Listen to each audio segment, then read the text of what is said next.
Good evening, everybody. I'd like to, first of all, take a moment and welcome you all. This is a great event, and I think we're all overwhelmed by the strong turnout, so thank you for taking time to come. Very, very exciting event tonight.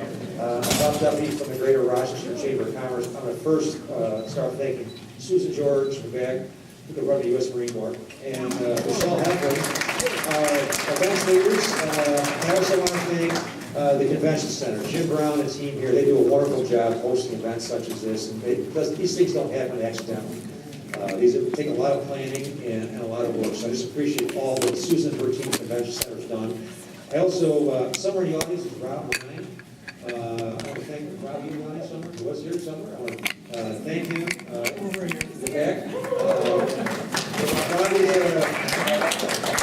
To do the intros, Rob and I are kids went to school together, 46 school, but he was a tireless advocate for this. I want to thank him because I think he was in my office at least 3 or 4 times in the last several months. I want to thank him for his advocacy and his passion for this.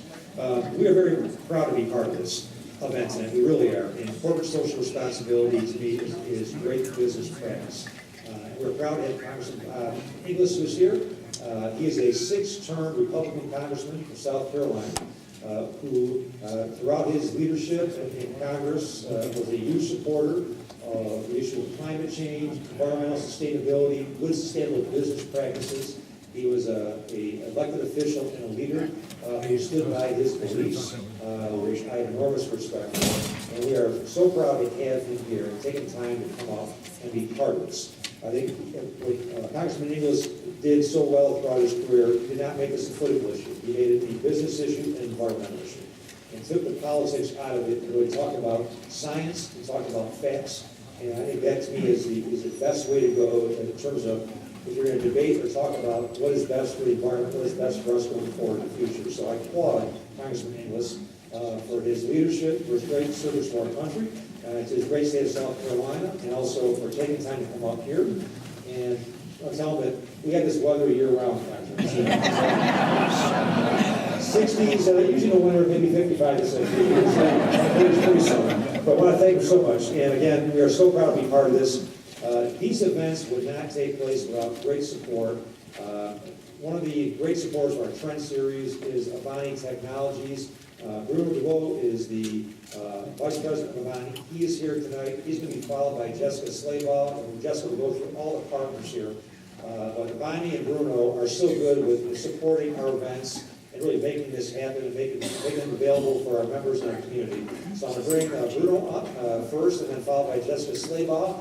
And again, we appreciate so much your support tonight and being here. This is going to be a great event. So please welcome Bruno DeVoe, Vice President of Avani Technologies.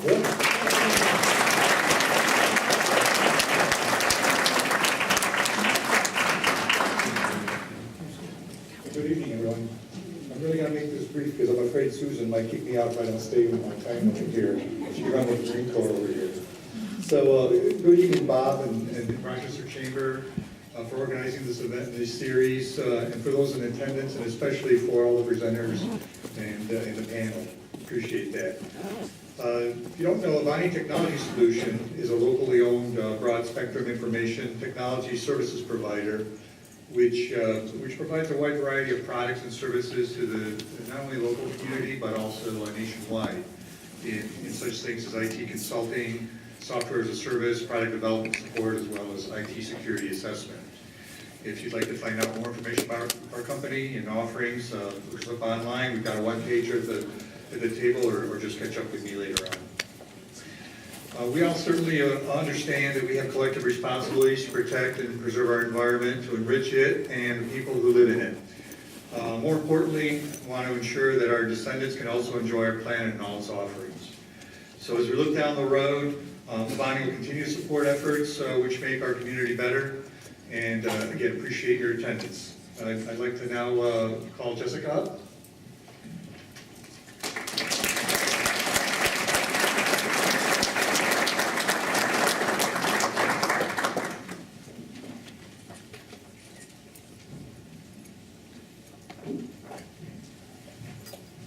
Hello, everyone. Welcome and thank you for joining us at this year's Sierra Club Environmental Forum, a partnership to reach new audiences on climate change. And thank you to Bob Inglis for traveling all the way out here to speak with us today. Now, this is a milestone forum for us. It's our 20th, our platinum anniversary. And it's kind of fitting that this is our 20th. Thank you. We appreciate all the support, really. I mean, we wouldn't be here 20 years later if we didn't have a really engaged community, so I appreciate it. So this is really fitting because we're trying something new here. You see, we've hosted some fantastic speakers in the past. Speakers who spoke on a variety of topics. They're environmental stewards in whichever subject area that they were experts in. And we are attracting the same audience every year. And we see some of them out here today. Thank you so much for believing in the Sierra Club and being here with us today when we're doing something a bit different. What we realized, though, is that it's important for us, in order to enable large-scale systemic solutions of the magnitude that's required in order to address our climate crisis, and to keep those solutions in place through the headwinds of changes during partisan changes in power, we realized that the solutions must be attractive to both sides of the aisle, to red and blue, to Republicans and Democrats.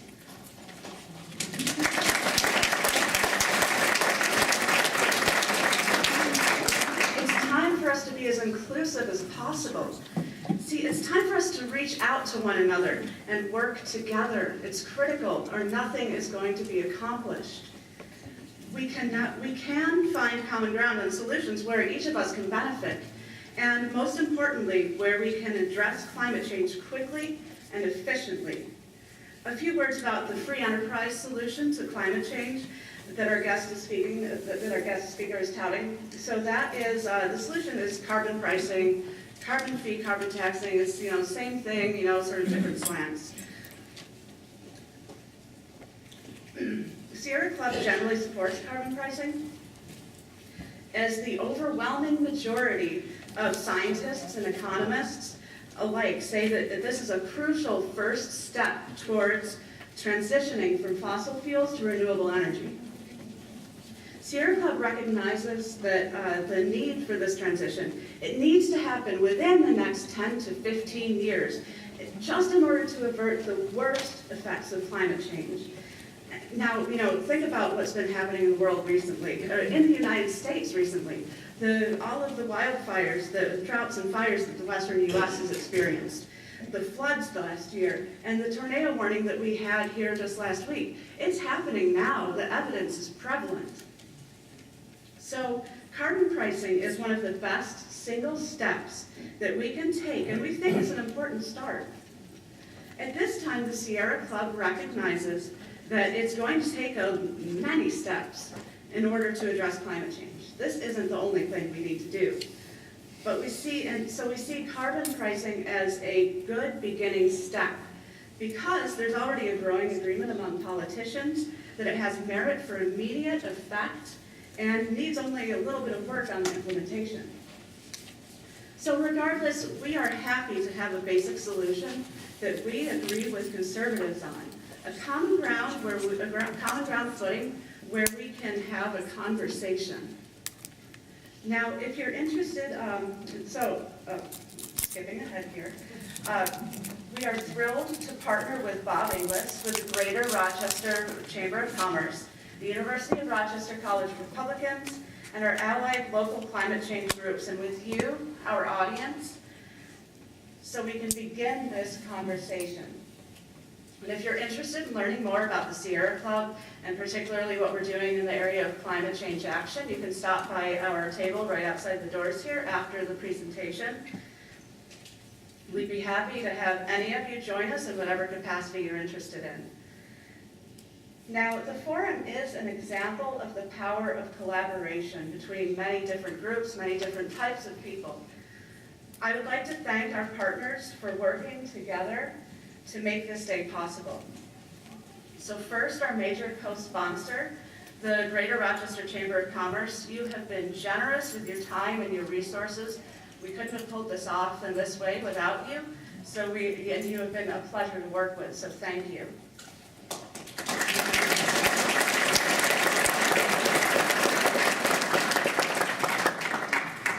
And next, our financial co-sponsors, the University of Rochester Republicans and College Republicans and Cool Rochester.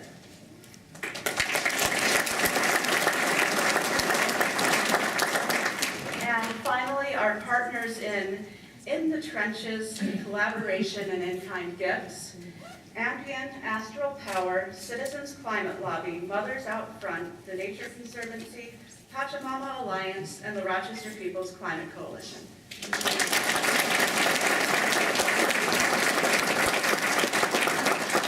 Thank you to all of you who've made this day possible. Now, before we move on to the program, it's tradition here at our Sierra Club Environmental Forums to present an environmental award to somebody in the community who has made a significant impact on environmental work in the area. This year's recipient is known to many of us here tonight. She's a prior member of our Rochester Regional Group's Executive Committee, and she joined, I think, briefly before I did, maybe a little bit after, I'm not sure. She began making an impact immediately. She brought the low-carbon diet concept into focus, not just within the Rochester Regional Group of the Sierra Club, but within the Rochester community at large. She later served as chair of the executive committee for 3 years, from 2011 to 2013, and has continued to work with us since then. In fact, she played a key role in most of our environmental forums, particularly the 2016 forum where we brought Dr. James Hansen here, and today's forum as well. She's a major mover right now in the Rochester People's Climate Coalition and has been involved in many other organizations.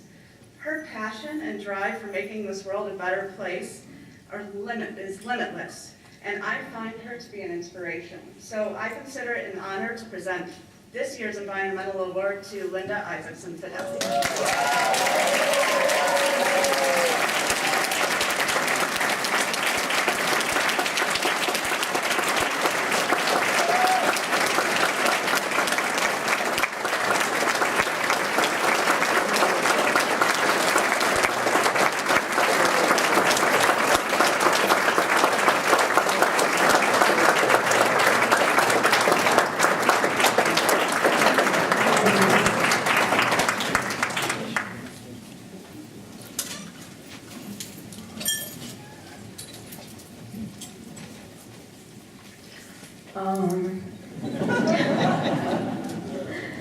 Thank you. This is a huge, huge honor. It really is. I can say that I am so privileged to work with so many people locally in this climate movement who are young and competent and energetic and are getting huge things done and who deserve this award so much. So this is hard. But they are also, they and the work that we do together give me great hope. And I believe because of them and our work together, those folks and organizations who are our longtime climate allies, as well as the new friends that we've made through working on this forum with the Chamber and the University of Rochester College Republicans, it really gives me hope that Rochester People's Climate Coalition will achieve its mission of inspiring and facilitating a large-scale climate mobilization so that the greater Rochester area will be carbon neutral by 2027.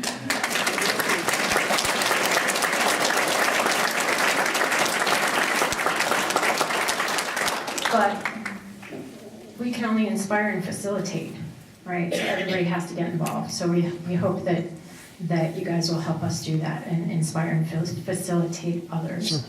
Thank you.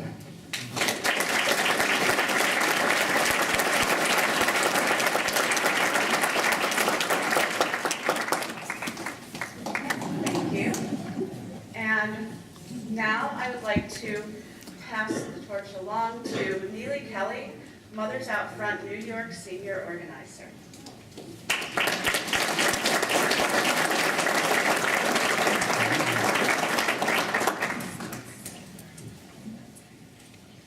Good evening. Before I introduce tonight's keynote speaker, a quick explanation of the Q&A process. There are Sierra Club volunteers stationed throughout the room. So if you come up with a question you'd like to ask during the Q&A section, just raise your hand and they will bring you a note card and a pencil to write it down. They'll collect it, we'll curate them, and the moderator, myself, will read the questions for Bob Inglis at the end of the program. In my early 20s, I was a registered Republican in South Carolina. My climate science denial, like many around me, was strong and entrenched. One specific comment I made has really stuck with me. Those scientists are lying about climate change. They are just after more research money, derisively and scornfully. Then that changed. It wasn't an inconvenient truth. It wasn't academic research papers. It wasn't activist protests on the nightly news. It was one open, honest, kind, and informative conversation. I had witnessed the unrelenting deforestation of the virgin rainforest in Gabon, Central Africa, as a Peace Corps volunteer. The Gabonese elders in my village spoke about changing weather patterns. The rainy season was hotter and shorter. The dry season was longer.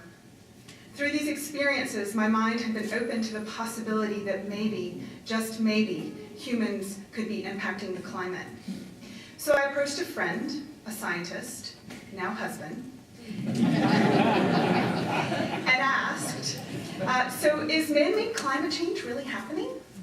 And he responded by answering my questions matter-of-factly, and more importantly, respectfully and kindly. No scorn or derision for my ignorance. In today's world, there's too much talking past each other. Too much talking to people who think just like we do. Man-made climate change is the gravest threat to all life on this planet. If we are going to solve the climate crisis, we must have the courage to listen to those who think differently than we do, and we must learn how to work together across difference. Tonight's keynote speaker, Bob Inglis, has spent years doing exactly this. As a U.S. Congressman, he represented Greenville-Spartanburg, South Carolina, from 1993 to 1998, then from 2004 to 2010. In 2010, he lost his re-election, largely because he would not deny the reality of man-made climate change. After his loss, Bob went full-time into promoting free enterprise action on climate change and launched the Energy and Enterprise Initiative, which later was rebranded to become republicen.org. republicen.org educates, recruits, and organizes conservative voices for action on climate change. Bob has been a resident fellow at Harvard University and the University of Chicago, and a visiting energy fellow at Duke University. He appears in the film Merchants of Doubt and in the Showtime series Years of Living Dangerously. In 2015, he won the John F. Kennedy Profile and Courage Award for political courage. President Kennedy's grandson, Jack Schlossberg, wrote, "Bob Inglis is a visionary and courageous leader who believes, as President Kennedy once said, there is no problem of human destiny is beyond human beings. In reversing his own position and breaking with his party to acknowledge the realities of a changing climate and its threat to human progress, he displayed the courage to keep an open mind and uphold his responsibilities as a leader and citizen at the expense of his own political career. His evolution in thought, brave stand, and continued dedication to tackling the single biggest environmental and humanitarian crisis of our time inspires us all. On behalf of all the organizers and sponsors of tonight's keynote event, it is my pleasure to introduce former Congressman Bob Inglis.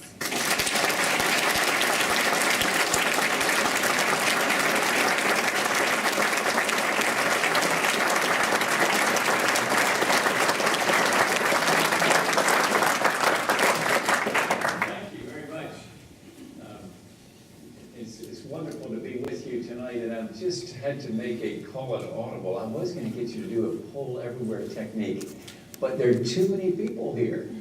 That is a big problem to have. So before I say anything, I want to find out something about you. So, little audience participation here. I want to ask you whether you would generally identify, in these times you can't exactly ask conservative, liberal, because the labels are all messed up. But generally speaking, I'm going to ask you right of center or left of center for a show of hands. So, are you generally speaking left of center? Raise your hand. If you are generally speaking right of center, raise your hand. Okay, and I'm going to ask you 3 questions. I want to ask you if climate change is real and human caused, and we can solve it. Okay, so we're going to see how many finish at the end of that series. So how many? Raise your hand if you think climate change is real. Keep them up if you think it's human caused, and we can solve it. Oh, we lost it. Okay, so we lost a little bit there. Okay, now we're going to do it another way. Put your hand up again if you are right of center. Well, sort of just generally on the conservative side of things. So right of center. And now keep your hands up if you think climate change is real and human caused, and we can solve it. I'm coming to kiss each one of these people. You're who we need. And I'm here to tell you that you're the most important people in the world in terms of solving climate change.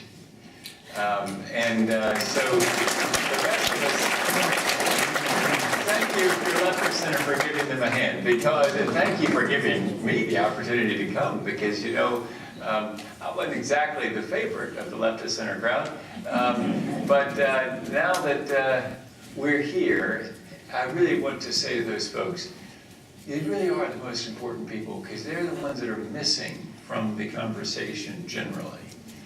And that's what we're about at republicen.org. For the rest of you, apologies for the branding that's really sort of offensive, isn't it? I mean, it's all red. Look at all this color.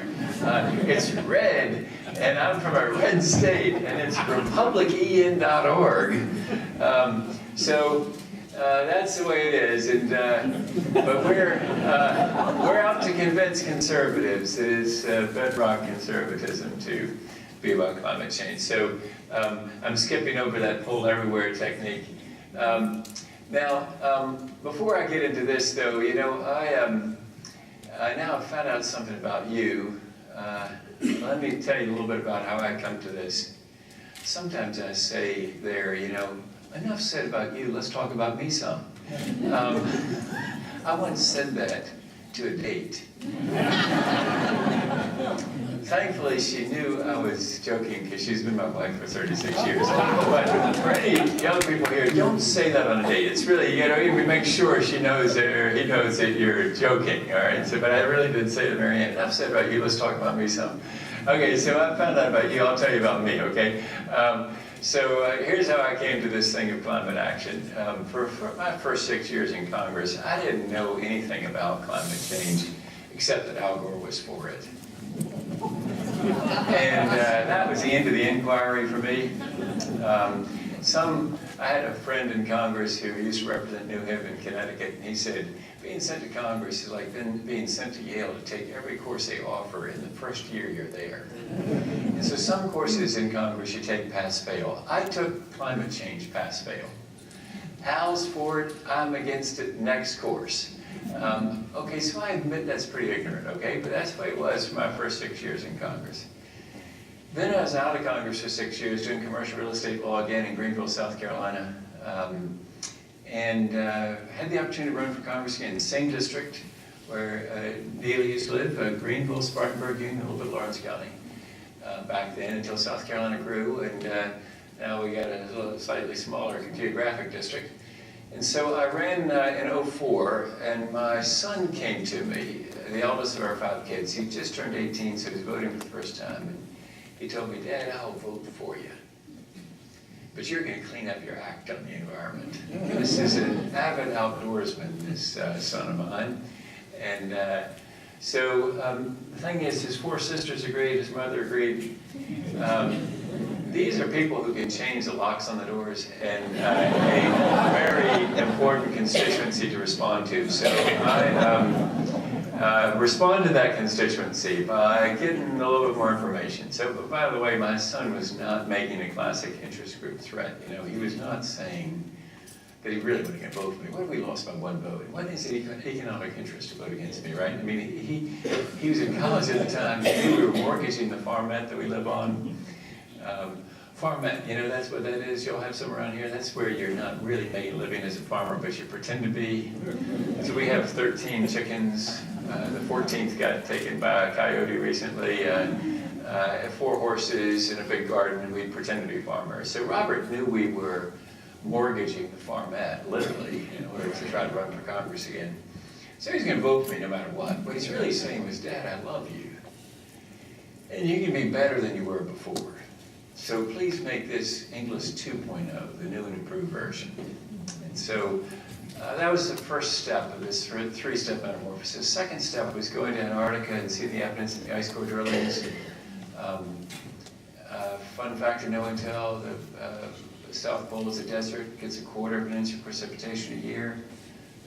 They describe their ski conditions as a mile of ice and a couple inches of powder. And so in that mile of ice is an incredible record of the Earth's atmosphere.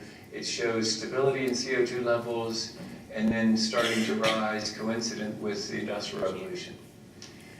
And so that was persuasive evidence to me. Let me drop a footnote there, though, and say it wasn't just the evidence. And that thing about that affinity I was just talking about earlier, and those conservative, those people to the right of center still their hands up at the end of that series, and how they're the most important people in the world. It's about reaching people, right? And that's what we're about. And it's terribly frustrating to the scientist that this is not a scientific discussion. This is that we're having about climate. It's really an affinity, it's an identity kind of discussion. And so to show you how that worked on me in Antarctica, I was telling some folks earlier that there was a scientist there named Donald Manahan, who's this master teacher. He could hear John McCain's question, you know, at the postdoc level and go there. He'd go to my GED level question without condescension, and he could modulate in the whole range, right? He's really a fabulous biologist and scientist. And he told me that he needed to go call his mother. He had an aging and ailing mother at the time, and I had an aging and ailing mother at the time. And the fact that he wanted to go call his mother made me able to hear his science better. And isn't that odd? But it's true. I mean, it's like Donald's a real person, a human being. He loves his mother. She was actually a famous actress in Ireland. His needing to go call her meant something to me. And so just drop a footnote there about how it is that we're trying to reach people through their hearts so we can get into their minds. The problem has been in the heart. It's not in the mind. Once we get through the heart, we'll get into the mind, everything will clear up. But then the third step for me, still not ready to venture so much on climate, was another science committee trip and something of a spiritual awakening, which seems impossible, right, on a godless science committee trip? Because after all scientists are godless, right? Apparently not, because this guy, Scott Heron, an Australian climate scientist, who I was snorkeling with, was showing me corals, and I could see that he and I shared a worldview. You know, St. Francis of Assisi said, preach the gospel at all times, if necessary, use words. And so Scott was preaching the gospel. I could hear it in his voice, I could see it in his face and in his eyes, that he was worshiping God in what he was showing me. So I knew he shared a worldview. Afterwards, we had a chance to talk, and he told me about conservation changes that he's making in his life to love God and love people. Scott does some things that some places might feel a little bit strange, you know, or feel sort of silly. But hopefully not here. You know, he rides his bike to work, tries to do without air conditioning in Townsville, Australia, a hot place as long as his wife and 3 daughters will let him. He tries to do without the electric dryer, hanging clothes on the line, all in order to consciously love people coming after us. So I got right inspired. I wanted to be like Scott, loving God and loving people. So came back to South Carolina to Congress and introduced the Raise Wages, Cut Carbon Act of 2009. That is a revenue neutral, border adjustable carbon tax. Pay no attention to those last 2 words, ladies and gentlemen. Let's focus on those first 2 compound adjectives, revenue neutral and border adjustable. So I made the case about revenue. I'll come back to that in a second about that policy. But it did not go very well for me in the Republican primaries. Neely indicated. After 12 years in Congress, I got 29% of the vote, and the other guy got 71% of the vote. That's a rather spectacular faceplant in politics. So at that point, a foundation came to me and said, you know, Inglis, you're an unusual zoo animal, an actual conservative who says climate change is real. By the way, 93 American Conservative Union rating, lifetime, these are all lifetime ratings, 100% Christian Coalition, 100% National Right to Life, A with the NRA, 0 with the Americans for Democratic Action, a liberal group, and 23 by some mistake with the AFL-CIO labor union. I was really hoping for a 0. I said that one time in a breakfast in Washington that was in part sponsored by the AFL-CIO. And right after I said that, the guy that's like the head of the office in Washington got up and walked over to the organizer of the breakfast and gave her a card. And she told me later, I thought, after you'd said that, he was walking out. And so on the card, he had written, tell Inglis I'll buy him a drink and we'll consider that recount he's asking for to get from a 23 to a 0. She told me she was terrified. The guy was really mad, but he thought it was funny. So anyhow, so an actual conservative, they said to me, who says climate change is real, will you speak in the right proposition? So that's what I've been doing ever since.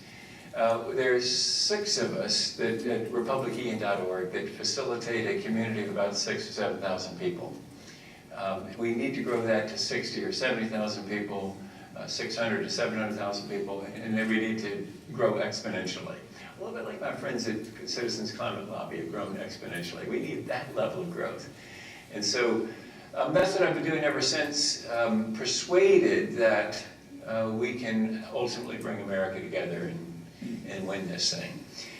So we found out something about you. I told you something about me. Let's talk about the ways that we might be able to work together. You all know this, that there's amazing consensus. I'm showing you some slides that would be slides that are typically shown to a more right-of-center audience. So you'll see what we start with that, but I can tell you, you got to be careful with these numbers. Since our most valuable use is speaking to actual conservatives, like I'll be with college Republicans tomorrow. Our secondary use is to teach others the language of conservatism, to talk with Uncle Charlie, who's coming for Passover or for Easter. He's coming, and you're going to be there at the table with him, and you want to talk climate with him. So on this one, start carefully with Charlie, because he doesn't want to hear that he's the outlier, but we all know that Charlie is, okay? He's the outlier. And so probably a better place to start is to hope that perhaps Charlie can identify with this. We did some Facebook ads, tested some. This actually was the one that worked the best. I'll tell you the one that didn't work was my favorite. I came up with it myself. I thought it was very creative. I searched images for sinners in the hands of an angry God. And I got a picture of a guy that looks like he's really preaching. It looks like he's got a Bible in his hand. It looks like he's really preaching it, right? And so we had thunderclouds in the sky, and it was climate change and lightning bolts coming down, and this guy really preaching it. And the tagline was, We better hope it's human-caused.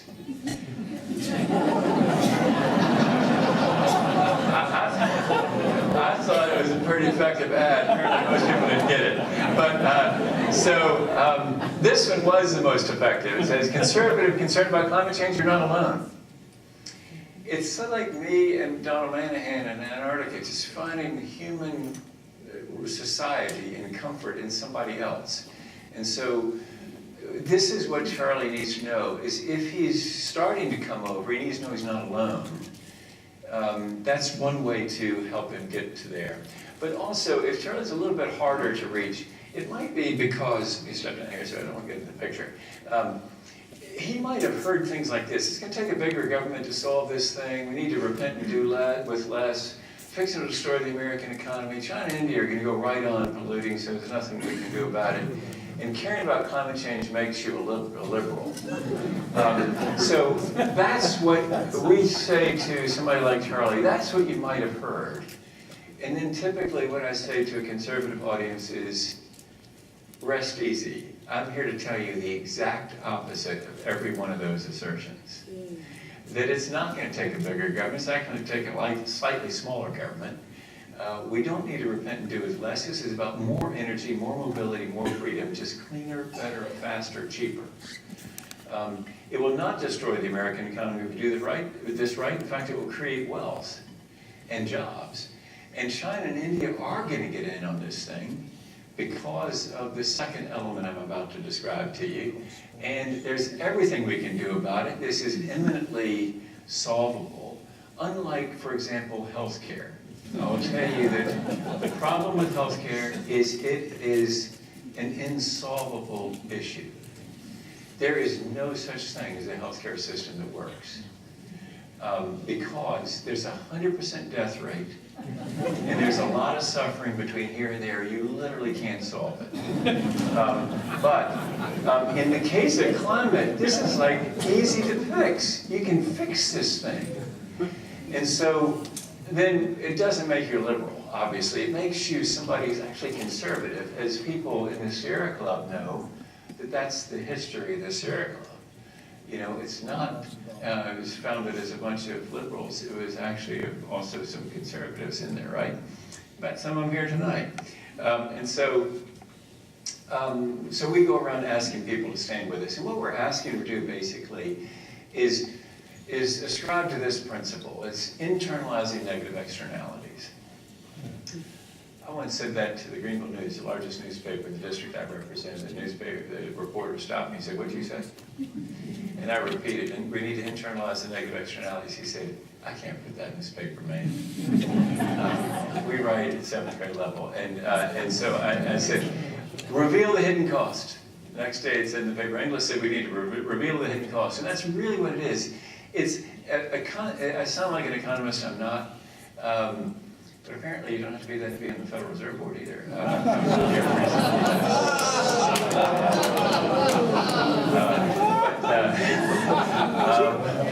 I was unfortunately quoted as saying, "I'm no more of an economist than he is, and I'm not much of an economist." It's a little bit, my team thought it was a little bit too sharp, I think.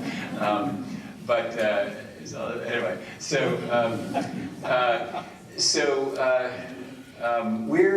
we're about trying to help people to see this differently, right? And we want to help them to see the power of internalizing negative externalities, that it's simply a matter of bringing an accountable, transparent marketplace so that people, in the liberty of enlightened self-interest, is this working for Charlie? In the liberty of enlightened self-interest, maybe Charlie's a libertarian, will seek their self-interest, and the environment will take care of itself. What we believe at republiceing.org, and we strongly believe that Charlie can buy this, not just buy it, it's just true, is that we have a problem of economics that has an environmental consequence. If you fix the economics, the environment will take care of itself on this. The problem is that I'm Inglis coal-fired electricity. I get away with socializing my soot. It's a really good deal for me. I burn coal, I heat water, I turn a generator, I send electrons down the line to you, to your house.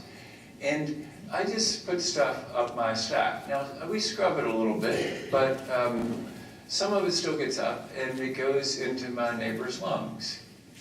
Most of them cough it up to move along. Some of them go to the hospital. At that point, I'm not responsible for those admissions.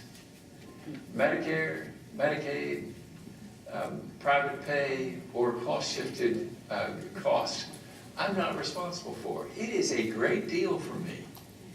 I'm not responsible for the climate damages I'm causing. It's a great deal for me. You're letting me get away with a lot of stuff at Inglis coal-fired electricity.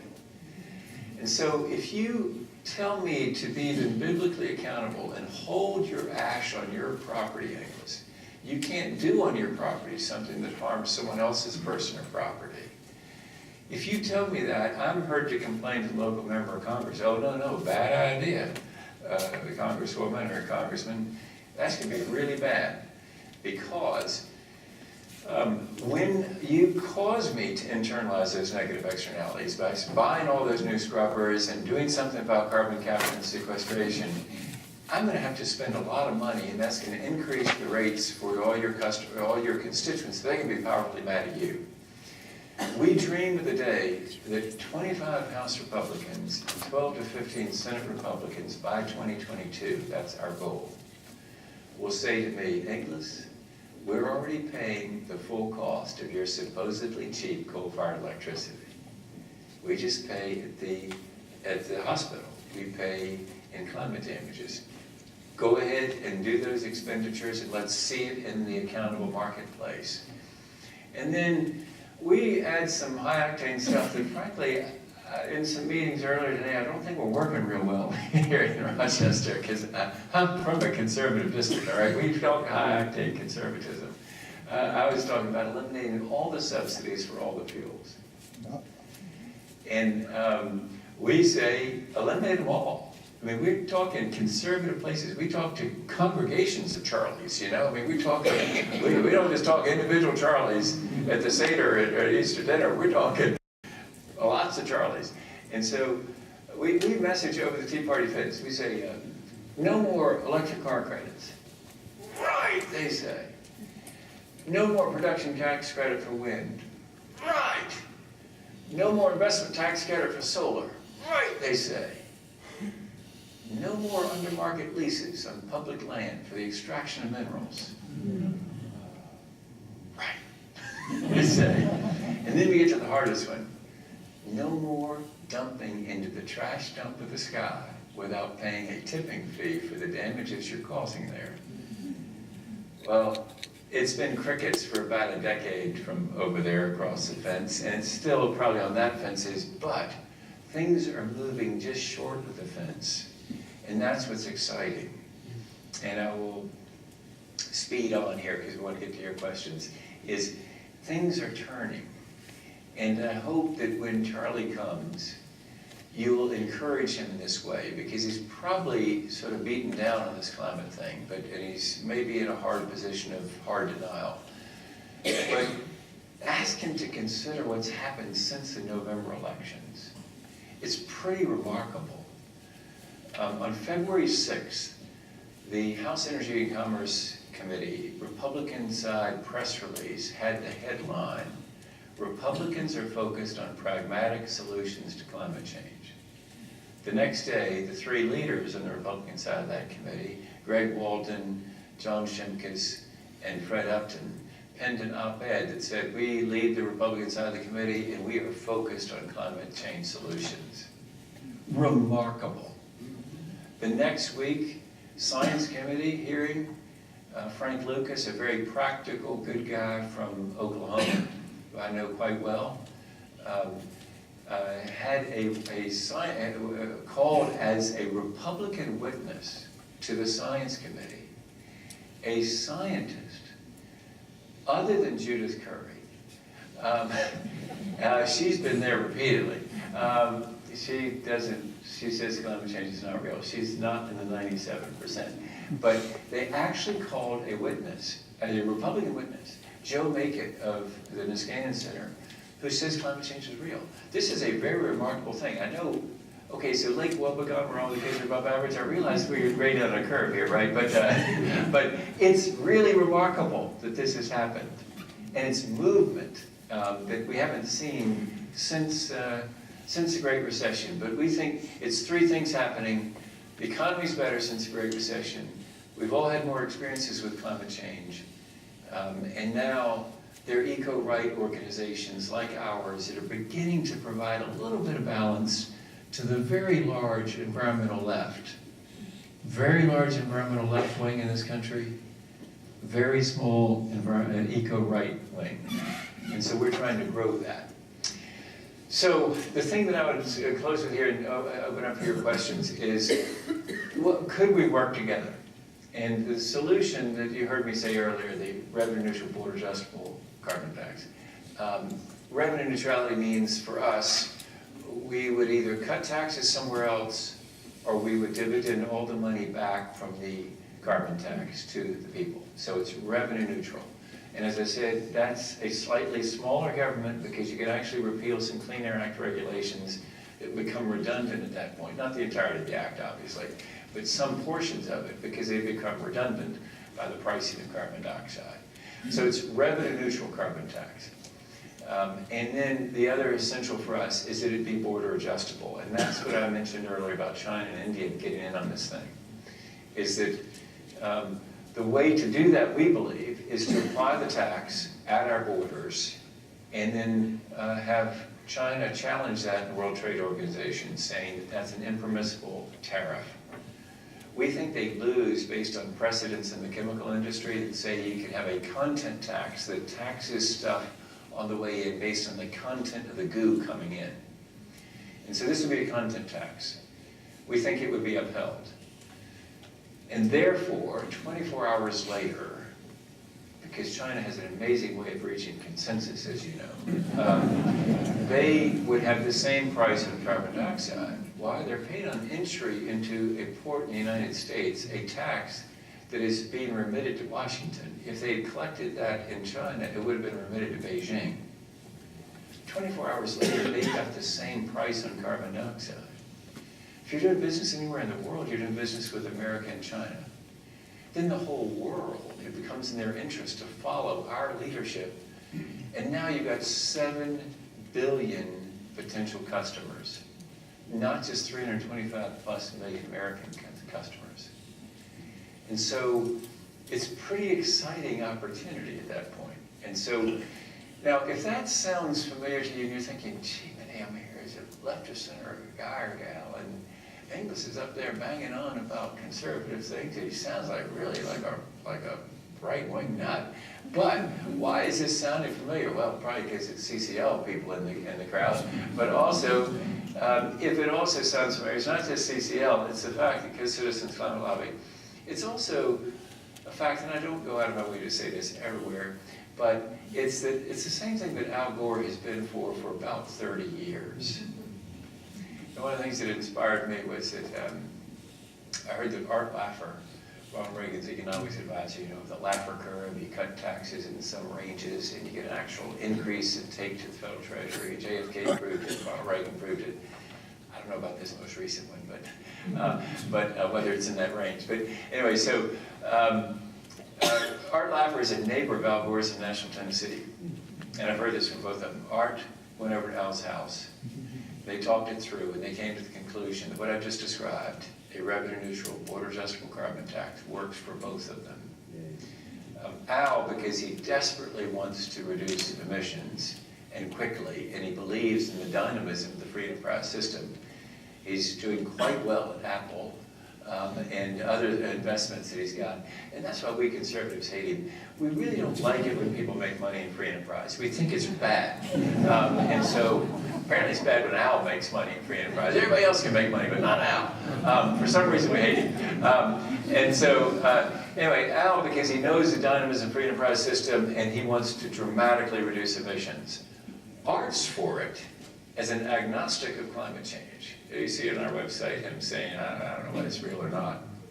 But he says, I don't need to know whether it's real. All I need to know, says Art Laffer, is you're taxing income. You could be taxing anything else. He says pine cones would do. anything but income. And so he says, of course, switch onto CO2. Tax CO2, untax some form of income, or deliver the money back. But that's what, so when I heard that Art and Al agreed, and they're literally neighbors in Nashville, Tennessee, that we could bring the country together and lead the world to a solution. That's our ultimate objective, even though we brand in all these red colors, you know, and we ask you to sign up and such. So those 5 people, we need you to sign up here before I leave, because we need you. Take about a minute. So let me stop there and see what questions you've got, because you've got, just push the wrong button, and see what you want to know here by way of questions or comments. Can you turn on the mic? Oh, it works, great. Okay, so we have a few questions to get started, and if you, I will not stand over there, it's really It's bright. bright, You know what, I'm gonna stand over here. That's what I've been hiding over here. I'm gonna stand over here.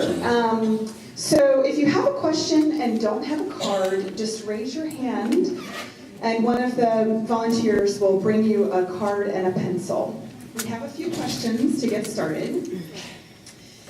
How can we use free enterprise to help people adapt to the impacts of climate change?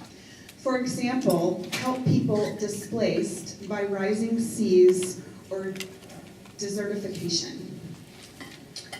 Yeah, I don't think there's not going to be a free enterprise adaptation answer for that. I think that's going to be there'd be direct government expenditures on those sorts of things, right? I don't know how to. There's no private company that can do that, except they build a seawall and the government pays them to do so. But that is, in other words, there are limits to what this price signal will do, and it'll help head off some of the worst of the damage if we go ahead quickly and get it done. But in the meantime, there's baked-in damage that's going to require direct government outlays to fix and take care of. One of the stranger ones, I got to tell you, was I was once waiting in John Young's office, former colleague, or I guess I'm a former colleague of his. And I want you to know, he represents Alaska in Congress, and I want you to know that I was there in the waiting room of his office with Native Alaskans who were there to ask him for federal money for freezers. Honest to goodness. Because the seal meat was rotting because it was too hot, and so they needed freezers in Alaska. Something like selling ice to Eskimos or something. It's like going to Washington and asking for an appropriation for ice in Alaska. It's sad. Yeah, it's not so funny. It's pretty sad, isn't it? Pretty amazing. Anyway, go ahead.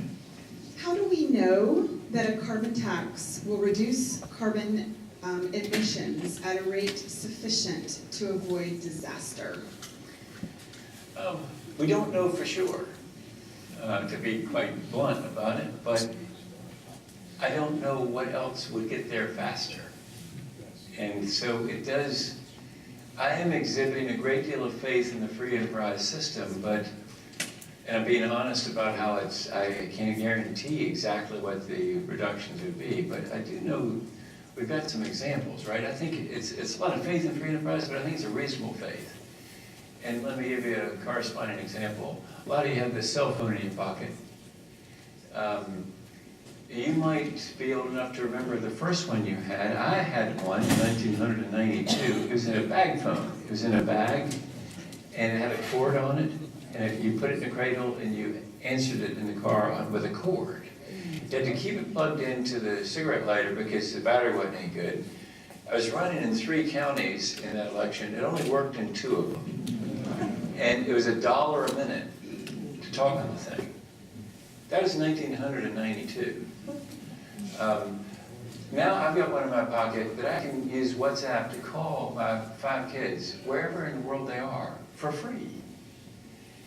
And the example I give you is that in the 1980s, McKinsey was asked by AT&T to tell them how many cell phones would be in service in the year Y2K. I think I said this on the radio the other day. And McKinsey thought and came up with the answer, 800,000. Well, the only problem is for McKinsey was there were 800,000 cell phones going into service every 3 days as Y2K rolled around.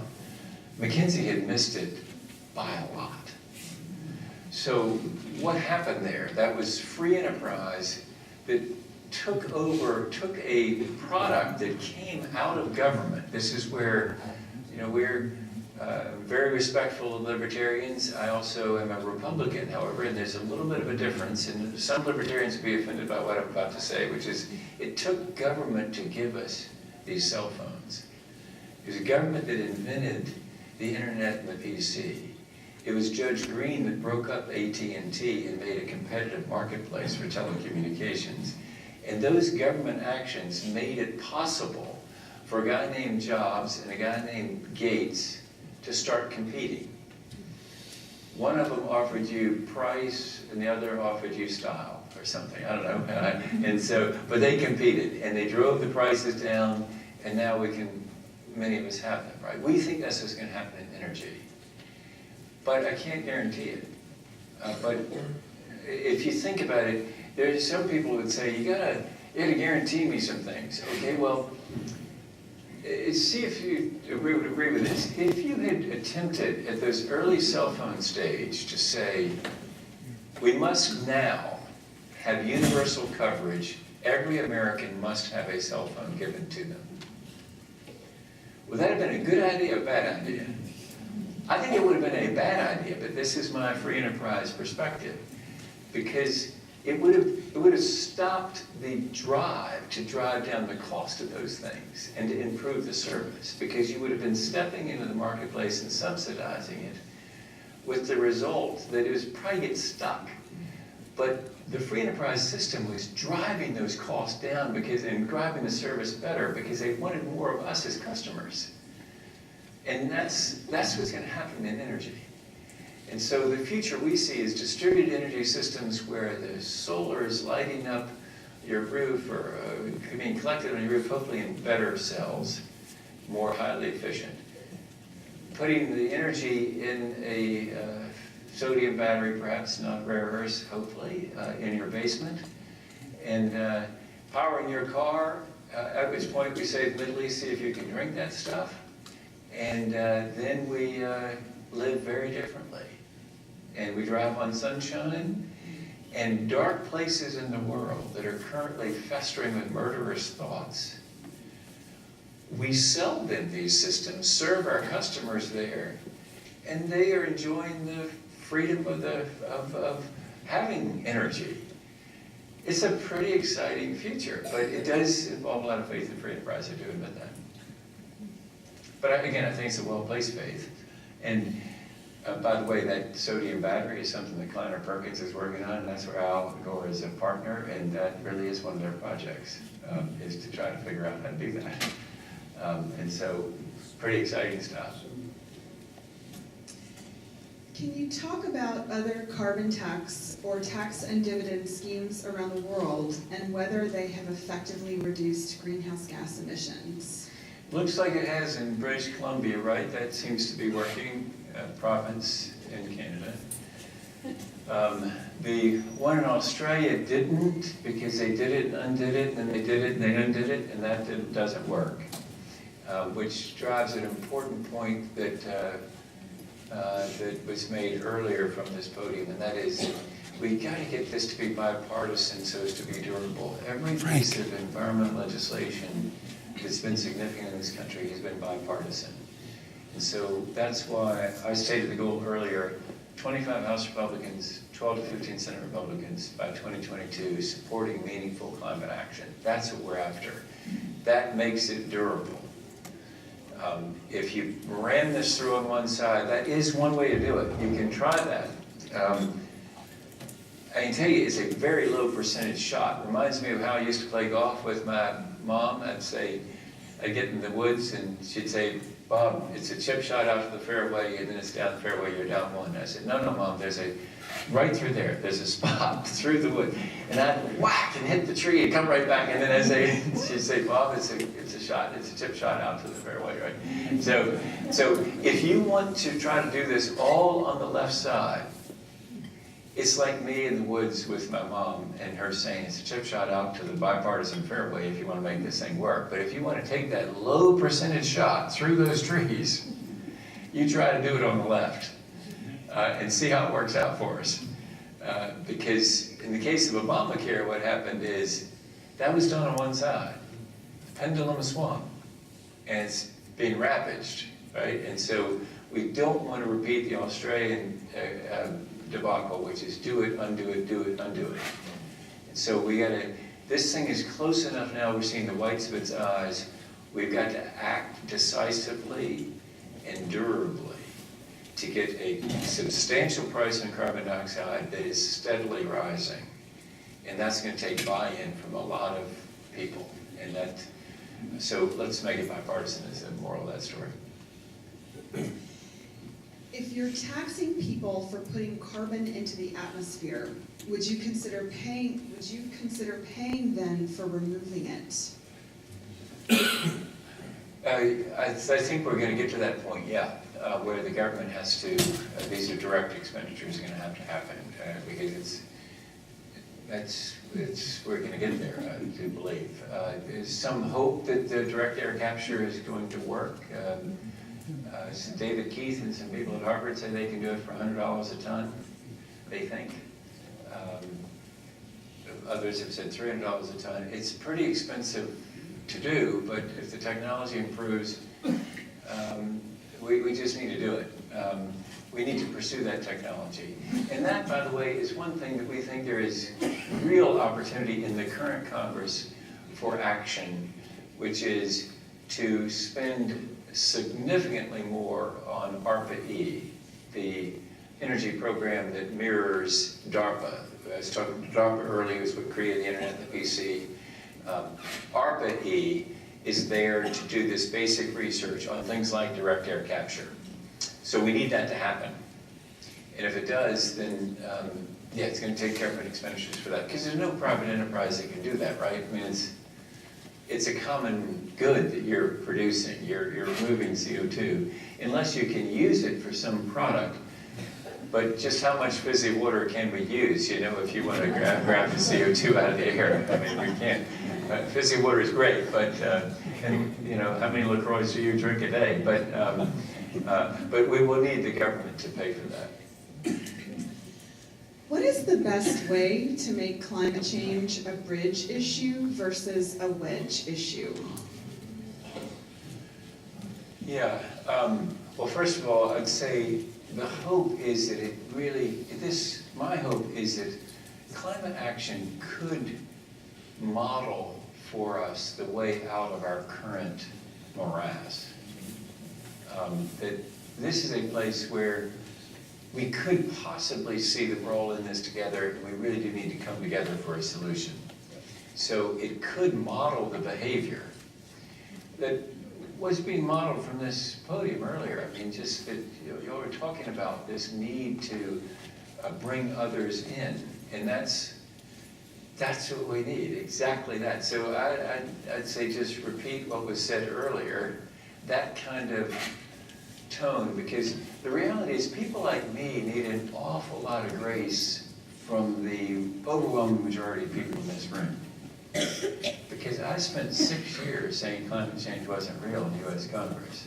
I'm late to the party, and so I need an awful lot of grace from you who knew it and were acting long before that. And likewise, an awful lot of my Republican colleagues, or I'm their former colleague, need that kind of grace. And I will tell you that I got to believe that most people won't do what I did. I just said, you know, I was just wrong before. Well, why did I do that? Because I was surrounded by a community that mattered to me. It's my wife, my son, my 4 daughters, my friend Scott Heron, people who really loved me and mattered to me. And so I knew that I would, choosing between them and the temporary affection of a political crowd, and let me tell you, that is a temporary love affair. Very temporary. I did find out in politics, there's only one person who ever said, "I do," to me. And she's still with me, but they left. So I had that, and I was able to do the 180, right, because of the loving community. But most politicians aren't going to be able to do that. They're going to do a 90, though. And so will you please extend them the grace of a 90-degree shift? And it's basically going to sound like this. We need to focus on innovation, not regulation.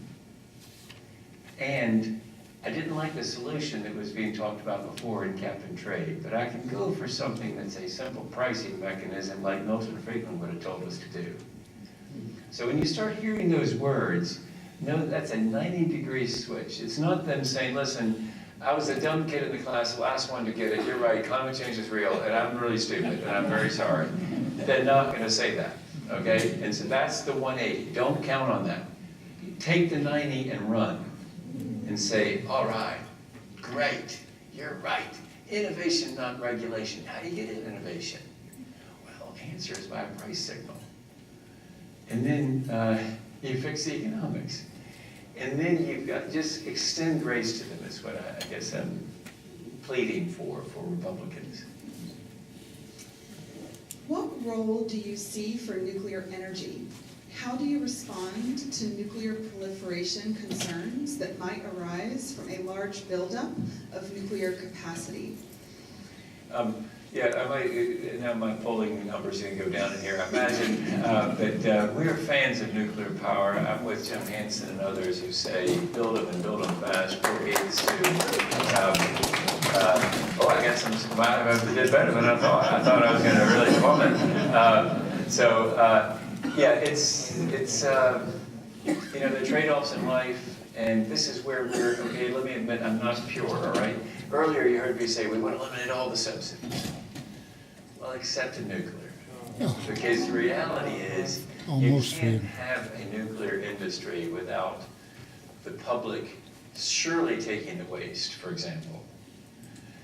Because it won't work. I mean, if we wanted to start a company, a nuclear power company, we'd have to go find a loan officer who plans on being around for 800,000 years, who could give us a loan. And it's hard to find. And so you gotta have the government take the waste from us, a private or industrial utility or some kind of an entity that's making the power. And so that's a subsidy, and it's a big subsidy. But what's our alternative? So I'm not pure, I admit we're not pure in that subsidy discussion earlier. But France decided to do that. I figure if they can do it, yeah, maybe we can do it. So it is, proliferation is an issue. That was why Jimmy Carter didn't want to do the breeder reactors. France said, no, we're going to reprocess, we're going for it. They didn't follow our lead. But I am very interested in some work that just hold on like this to understand from people like Carrie Emanuel at MIT, a nuclear physicist, who talks about traveling wave reactors that Bill Gates is working on. The idea is that these things can consume more of the radiation more effectively than our light water reactors that we started to build in South Carolina, and now we have a $9 billion hole in the ground that's going nowhere. Literally, a hole in the ground is going nowhere because they stopped the plant after $9 billion. That's not the way to do nuclear. Nuclear is probably more a small modular nuke, like that powers our nuclear submarines. At least that's what I think. I understand that Bill Gates doesn't believe that. He thinks there should be big nukes and near Mumbai, for example, because you got to power Mumbai. And but it seems to me that small nukes around Mumbai that are off the assembly line are a better bet than our huge plant we tried to build in South Carolina that then got stopped. What are the things that liberal climate activists do and say that most turn off potential conservative allies? Yeah, I think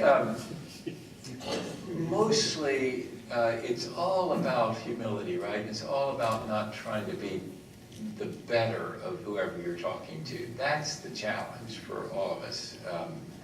You know, I was telling some folks earlier that generally on the right, people like me, well, I think came off pretty, particularly in English 1.0 we call it, I was pretty high on a sanctimony score, you know, I mean, I was pretty sanctimonious.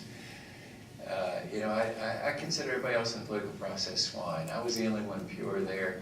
Actually, I didn't take any PAC money that first 6 years, and so I put a sign on the door, notice to all PACs, remember you didn't give me a dime and I don't owe you a thing.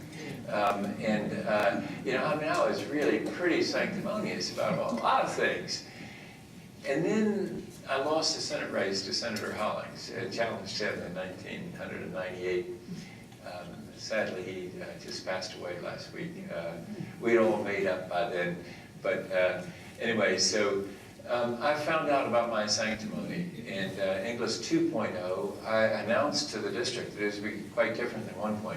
And one of the key differences would be a lot less sanctimony. And that worked all right until the Great Recession, when people sort of wanted that sort of sanctimony from the right. They wanted me to be the gladiator for them attacking the left, right? So, so apply all of that, everything I just said, to the left. There is sanctimony on the left, and there are people on the left that want you to be the gladiator for them in attacking the other side. That doesn't work when we're trying to work on climate change. That drives people away. So, example, if my friend Scott Heron, the Aussie climate scientist I've talked about, told me, Bob, let's go swim the Erie Canal. We'll start here, I don't know, we'll start to where we passed it on the way from the airport today, and we'll swim to the, I don't know, wherever. I'd probably say, sure, Scott, let's do it. Because I know Scott loves me, and he wouldn't put me in any danger, and if he says, okay, I'm going with him, let's go. Contrast that with a guy who told me at a conference one time, or asked me at a conference, said, did you buy carbon offsets for your travel here today? And I said, no, that's a scam, isn't it? Because I just read something about the accounting being funny in the Wall Street Journal. And he turned to the guy next to him and said, that's what they all say when they don't want to be responsible. If that guy told me today's Wednesday, I'd check the calendar, right? I mean, I don't want to hear any more that he has to say. Because he just told me that he's righteous, I'm a sinner, he's polishing his halo, and I'm in the gutter, and he needs to be my better and reach for me. Oh, that doesn't work. And so just be patient with people and say, you know, how can we get you in on this? How would this work for you? And if it's a conservative, send it to our site or to some other eco-right organization and get them to check us out. How do we deal with the huge influence of fossil fuel lobbyists on elected officials? Votes? Yeah, campaign cash explains part of what we're dealing with here. Not all of it, but does explain part of it. And so what I'm saying is part of it, it is substantial, but don't make that the whole of the explanation about our problem on climate, because the climate, it's more of a cultural clash between what's been identified as a liberal cause and conservatives who get their back up about that. I mean, that's the bigger thing. But it is true that campaign cash is involved. The reason I'm saying about campaign cash is it doesn't explain all of the motivation of a member of Congress who's spouting that line. Because what they're doing is they're mostly responding to just a milieu that exists within conservatism, or has existed. It's changing now. And as we see that change, we got to welcome it. What are your thoughts about the Green New Deal? When it first came out, I thought the Green New Deal was nuts, because I thought, oh God, it's going to set us back. I still believe that about any time you put the word socialist. Let me just say that dog doesn't hunt in South Carolina or anywhere in that red South, all the way over to Texas. It doesn't hunt anywhere in those states, and so it just doesn't work. And so that's what I was worried about at the start. But then, as time goes on, I've sort of, I don't know, it's a developing story. Maybe it's going to be creative in creating some pressure on the right by moving extremely to the left and creating more of a space in the middle. I wouldn't have planned it that way. I can't control what AOC does. So I just got to play the hand I've been dealt. And I think that it might be that she's created energy enthusiasm along the way left that may cause the right to need to populate the solution bill out here. I don't know. It's a developing story. I was in the Bronx with her about 3 weeks ago on the Chris Hayes show, some of you might have seen. I got called a moron and booed by the new Tea Party of the left. So I've been booed by the Tea Party of the right and now the new Tea Party of the left. Yes, she did. It still is, and I congratulated her on that later at the Tea Party, on a tweet. I will say, however, just think about this. I hope that the Tea Party of the left, which I did see forming there, matures more rapidly than the Tea Party of the right. The Tea Party of the right basically contains some people who would like to, as Grover Norquist says, shrink government down to the size that you can drown it in the bathtub. And so that's what the right would generally like to have. And so that's the Tea Party. They really don't, I'm not sure that Mark Meadows of North Carolina, for example, the Freedom Caucus, wants to accomplish anything while he's in Congress. In fact, if he doesn't accomplish anything, he's sort of all right with him. Because he generally doesn't see government as working. The folks on the left generally see government as a helpful force. And so I think that the Tea Party left has a chance of maturing more quickly and saying, hey, but this isn't working. This isn't working to stand on this wall and say it's got to be our way or the highway. And so they might just mature more quickly and come to a solution bill. So we'll see. It's a developing story. So just 3 more questions before we wrap up. The first is, how much rise in fuel prices will people accept? How high will prices rise? Yeah, if it's $25 per ton price on carbon dioxide, it's 21 cents a gallon. Of gasoline, the price goes up. It's $11 for the average home. I think here in Rochester, you're above average, so, because of the cold in the winter. But so those numbers, I hope, are reassuring because they're not catastrophic. When people hear the numbers, they sort of take a breath. They realize, oh, it's not as bad as I thought it might be. In fact, an argument you can make against what I'm describing up here and what my friends at CCL talk about, an argument you can make against this is it's not a strong enough price signal in the transportation sector because it's just 25 cents again, 21 cents on a $25 per ton price on carbon dioxide. It's the thing that might, we'll see, this is behavioral economics, not the other kind of economics. The question is, if people know that the price is going up and not coming down, does it change their behavior? We're all used to 21 cent fluctuations in the price of gasoline, right?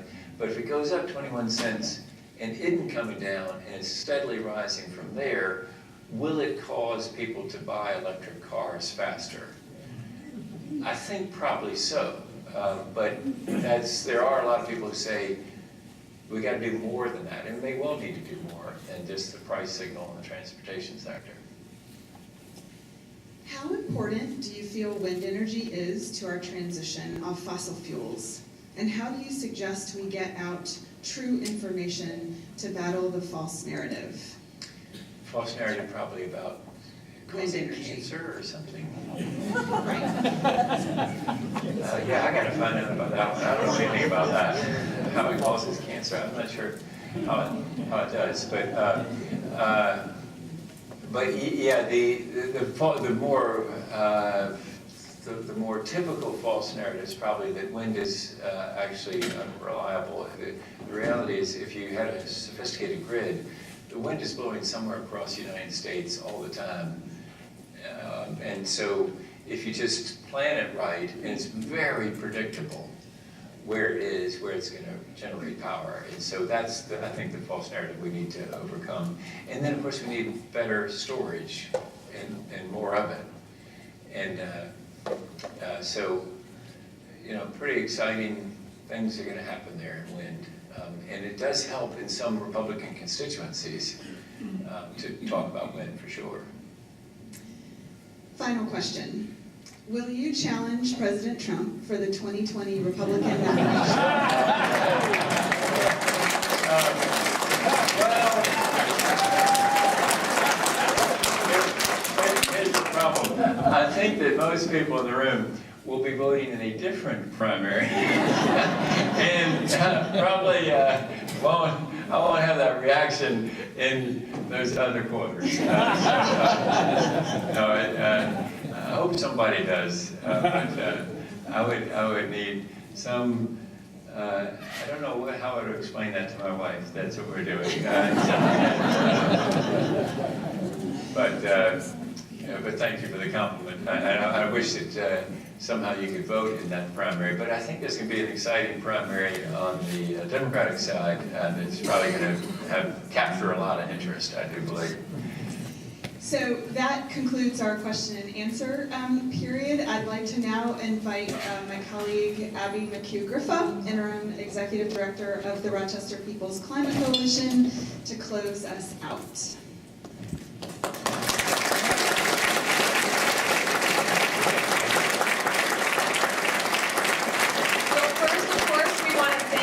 Inglis for coming. This little bit of privilege.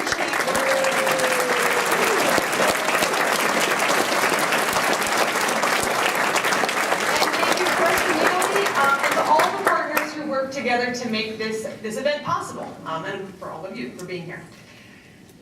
Clean air, clean water, and a safe and healthy future for our children. These are things we all want, regardless of political affiliation. So doesn't it just make sense to put aside our political views, our partisan tendencies, and work together to implement effective solutions that we can all get behind? These solutions exist, right? Our revenue-neutral carbon tax, for example, is the best first solution, but we can't stop there. Right here in Rochester, there's lots we can be doing to improve our health, our economic well-being, and our quality of life right now, while also protecting the climate for our children and our children's children. One good thing that can be said about climate change is that because it is such a huge and complex issue that impacts pretty much every area of our lives, there are also many, many ways to make a positive difference on this issue. So regardless of your skills, interests, abilities, and resources, there's almost certainly a form of climate advocacy or action that would be a good fit for you. And there are many organizations who are already doing this work, so you don't need to reinvent the wheel, you just need to get involved. We can't wait for someone else to solve this problem for us. We need to take the initiative and get out there and do the work that it's going to take to make this transition. Otherwise, it's not us who's going to pay the price, it really is our children and our children's children. And as a mother, this is a very, very personal issue. And I know for many people in the room, you share that drive and passion to care for the future. So if Mr. Inglis has inspired you, I invite you to visit some of the tables on your way out to explore potential opportunities to get involved, or reach out to me personally to sit down and have a conversation about what form of climate advocacy you would personally enjoy. This work should be fun, believe it or not. It is fun. I can vouch for that. You can find my card on the RPCC table. I really do mean that. Please do reach out. And lastly, please consider making a donation on your way out. Protecting our climate isn't going to be easy or cheap, and your financial support will make it possible. So thanks again for coming tonight and for your efforts to break through the political divide on climate. Together, we will keep Rochester cool. Thanks so much.